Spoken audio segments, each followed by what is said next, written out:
तो नमस्ते जी। आज का वीडियो ये सबसे मोस्ट इम्पोर्टेंट होने वाला है। भाई साहब 30 ऑब्जेक्टिव को हल्का में मत लीजिएगा।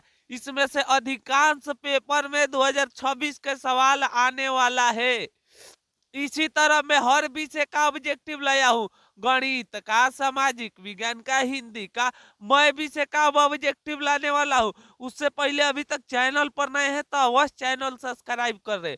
लेकिन मैं आपको ये आज वादा करता हूँ, यदि इस ऑब्जेक्टिव 30 गो ऑब्जेक्टिव को आप हल कर लेते हैं, बना लेते हैं, यदि याद है तो आपको परीक्षा में इसको टेंशन नहीं लेना है। यदि आपको आज का वीडियो में सवाल याद नहीं है तो समझिए आपको कुछ तो गड़बड़ी है, परीक्षा में आपका सवाल नहीं बनने वाला है।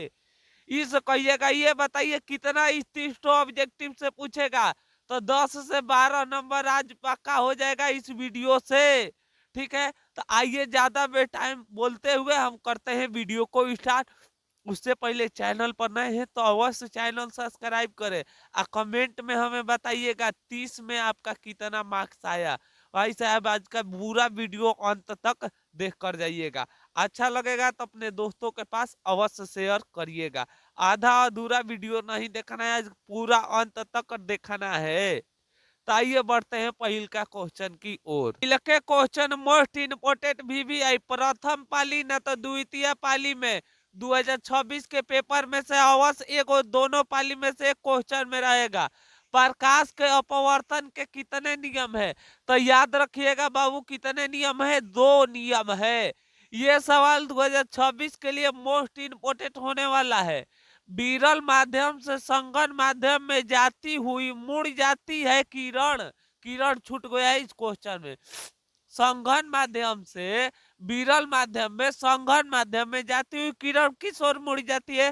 तो इनका राइट आंसर याद रखिएगा, अभिलंब की ओर मुड़ जाती है। अगला सवाल देखिए, किसी माध्यम का अपवर्तनांक होता है तो याद रखिएगा साइन आई बटा का हो जाता है साइन आर। और देखिए ये सवाल देखिए, प्रकाश के परिवर्तन के कितने नियम है? 2। अपवर्तन के कितने नियम है? 2। दोनों 2 ही 2 होगा, याद रखिएगा।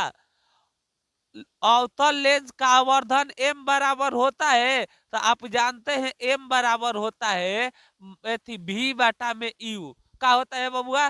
v बाटा में u। 5 ठो ऑब्जेक्टिव समाप्त हुआ। 5 में आप कितना बाबू याद किए? यदि 5 में आपको एक भी सवाल याद नहीं था तो आप भाई साहब आपकी अभी तैयारी पूर्ण रूप से हुआ है नहीं, क्योंकि इसी टाइप का ऑब्जेक्टिव पेपर में आने वाला है। याद नहीं है तो फटाफट इस क्वेश्चन को पूरा याद कर लीजिएगा जब वीडियो समाप्त होगा तो। आइए 6 नंबर देखते हैं। 6 नंबर क्वेश्चन है, समतल दर्पण द्वारा बना प्रतिबिंब समतल दर्पण द्वारा प्रतिबिंब कैसा बनता है? तो इनका राइट आंसर याद रखिएगा, काल्पनिक बनता है। सबसे मोस्ट इम्पोर्टेंट और VVI सवाल है, हजामत बनाने के लिए किस दर्पण का उपयोग किया जाता है? तो याद रखिएगा बाबू, हजामत माने दाढ़ी मोछ बनाने के लिए अवतल दर्पण का उपयोग किया जाता है। 2026 के पेपर में आएगा। अगला सवाल देखिए, किसी लेंस का आवर्धन का SI मात्रक होता है? तो याद रखिएगा मात्र विहीन होता है। निम्न में से किस लेंस की फोकस दूरी धनात्मक होती है? सबसे मोस्ट इम्पोर्टेंट और VVI सवाल, किसका बाबू धनात्मक होता है? तो इनका राइट आंसर याद रखिएगा, उत्तल लेंस की फोकस दूरी धनात्मक होता है। ये सवाल देखिए 9 नंबर क्वेश्चन तो भाई साहब ये 10 नंबर पेपर में दोनों में से प्रथम पाली में ना तो द्वितीय पाली में अवश्य आएगा। ये हो सकता है तो 5 नंबर में सिद्ध भी करने के लिए आ सकता है, इसे ध्यान से करिएगा। इनमें से कौन दर्पण सूत्र है? क्या बताना है बाबू, इनमें से कौन दर्पण सूत्र है? तो इनका राइट आंसर याद रखिएगा, ए ऑप्शन का हो जाएगा, सही हो जाएगा। 1/b प्लस 1/में यू बराबर 1/में f। ये काहे एक प्रकार की दर्पण सूत्र है, इनका याद रखिएगा। अगला सवाल देखिए, लेंस का क्षमता का SI मात्रक का होता है? तो याद रखिएगा 2026 के पेपर में ये सवाल आएगा। लेंस का क्षमता का एसआई मात्रक का होता है? डायरेप्टर होता है। क्या होता है बबुआ? डायरेप्टर। डायरेप्टर ना लिखकर डी भी लिख सकता है, याद रखिएगा। ये 11 गो मोस्ट इम्पोर्टेंट ऑब्जेक्टिव में आप कितना अभी तक सही करे अवश्य हमें कमेंट में बताइएगा।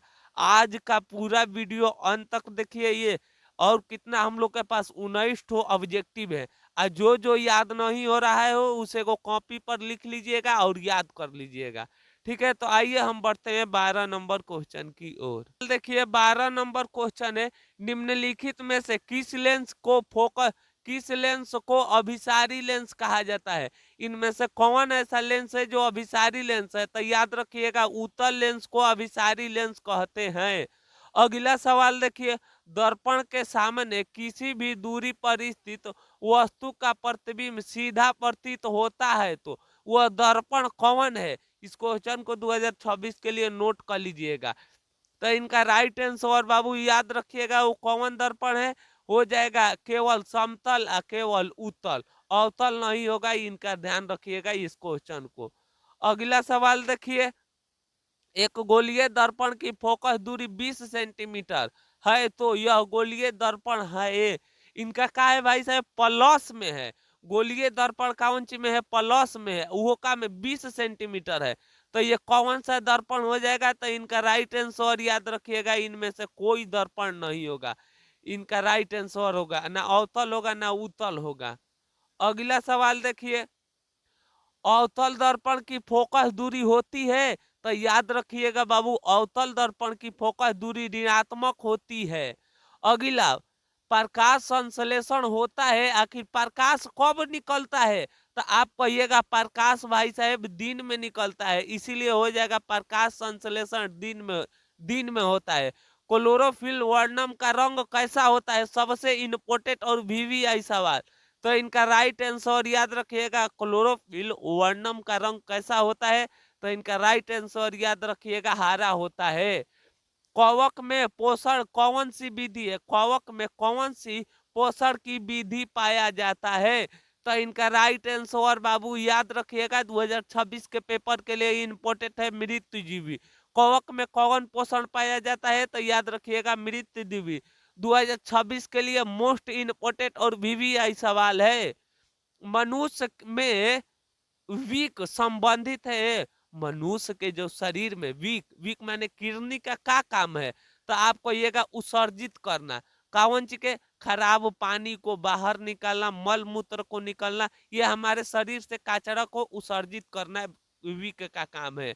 अगला सवाल देखिए, स्व पोषण के लिए आवश्यकता है तो याद रखिएगा क्लोरोफिल, कार्बन डाइऑक्साइड, सूर्य का प्रकाश, इनमें से सभी। अगला, मैग्नीशियम पाया जाता है तो इनका राइट आंसर याद रखिएगा मैग्नीशियम क्लोरोफिल में पाया जाता है। मनुष्य का उत्सर्जन अंग है। आखिर देखिए क्वेश्चन कैसा है, ये क्वेश्चन विक संबंधित है उत्सर्जन अंग के लिए। फिर क्वेश्चन पूछ दिया मनुष्य का उत्सर्जन अंग कौन है? तो याद रखिएगा विक एक उत्सर्जन अंग है। पीत रस कहाँ स्रावित होता है? तो याद रखिएगा आकृति में स्रावित होता है। अगला सवाल 2026 के पेपर में ये सवाल समझिए आ गया का आपको याद है? प्रथम पाली न तो द्वितीय पाली में आने वाला सवाल है। मानव हृदय में कोष्ठों की संख्या कितनी होती है? तो इनका राइट आंसर याद रखिएगा 4 होती है। कितना होती है बबुआ? 4 होती है। यहाँ तक आकर बाबू 25 टो ऑब्जेक्टिव हम लोग का फाइनल का हो गया, समाप्त हो गया। 25 टो ऑब्जेक्टिव आपको कितना याद था? अभी तक जो जो याद नहीं था उसे कॉपी पे को उतार लीजिएगा। मैं बार बार कह रहा हूँ ये क्वेश्चन मोस्ट इम्पोर्टेंट होने वाला है। यदि वीडियो अच्छा लग रहा है तो अवश्य चैनल सब्सक्राइब करिएगा। ठीक है, तो आइए हम बढ़ते हैं 26 नंबर क्वेश्चन की ओर। 26 नंबर क्वेश्चन मोस्ट इम्पोर्टेंट और वीवीआई सवाल है। लोहे से जंग को लेपन करने की क्रिया को क्या कहते हैं? लोहा पे जौन जंग बा एकरा के लेपन करने की प्रक्रिया को क्या कहते हैं? गैल्वेनीकरण कहते हैं। रासायनिक अभिक्रिया के दौरान किसी पदार्थ को ऑक्सीजन का योग वृद्धि कहलाता है। कौन सा वृद्धि कहलाता है बबुआ? तो इनका राइट आंसर याद रखिएगा उपचयन। अगला सवाल देखिए, अगला सवाल, भोजन का पचना किस प्रकार की अभिक्रिया है? तो इनका राइट आंसर रखिएगा, भोजन का पचना अपचयन, ये हो जाएगा उपचयन। किसी भी विलयन का पीएच मान होता है, सबसे मोस्ट इंपोर्टेंट सवाल होने वाला है।